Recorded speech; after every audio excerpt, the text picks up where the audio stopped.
Joining us is John Donaldson. He's Chief Fixed Income Strategist for Haverford Trust. John, welcome to InBusiness. Where are people fleeing and where are they going? Well, first, Margaret, thank you very much for having me on this morning.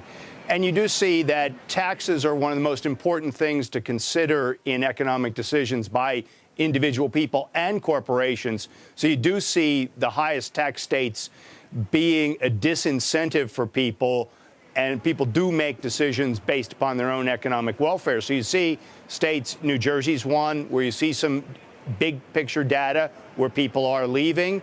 And you see little data that tells you a little bit of what's going on when you see that Monroe County, for instance, is the fastest growing county in Pennsylvania. And I don't think it's a coincidence that Route 80 leaves New Jersey and enters Pennsylvania right into Monroe County. You point out it's the fastest growing county in your state of Pennsylvania. So as a fixed income strategist, does that mean you're starting to look at the municipal debt of that area and away from that of states and areas in New Jersey? Well, I think we will always emphasize that what municipalities tax is income and real estate and sales taxes primarily.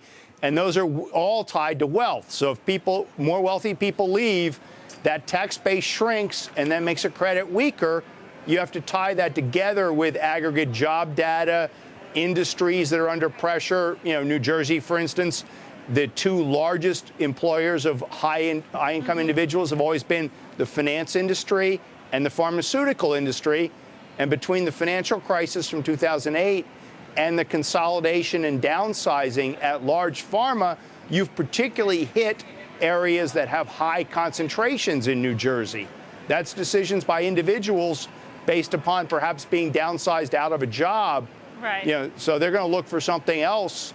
And if tiebreakers certainly go to lower tax jurisdictions.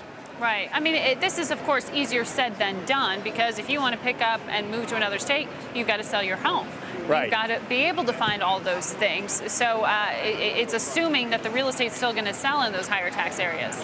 Yeah, and clearly somebody, again, on the New Jersey side of the Hudson River finds a job maybe in the hedge fund industry in Connecticut. You're not exactly talking about an easy transaction to sell one house, pay for all the moving expenses, and then relocate in a pretty expensive area. You're finding opportunities in Utah right now because of this and the high taxes in California? Well, I think we've seen more corporate activity. Again, it's easier to see when somebody moves either an entire corporation from one location to another, or a division of a corporation.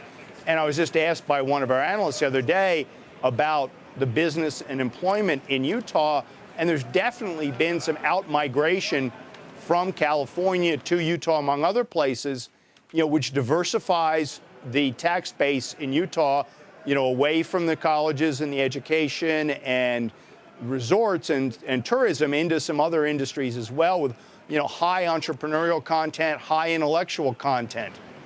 All right. Well, it's an interesting trend. We're going to continue to monitor it. John, thanks for making time today. John Donaldson there of Haverford Investments, Chief Fixed Income Strategist.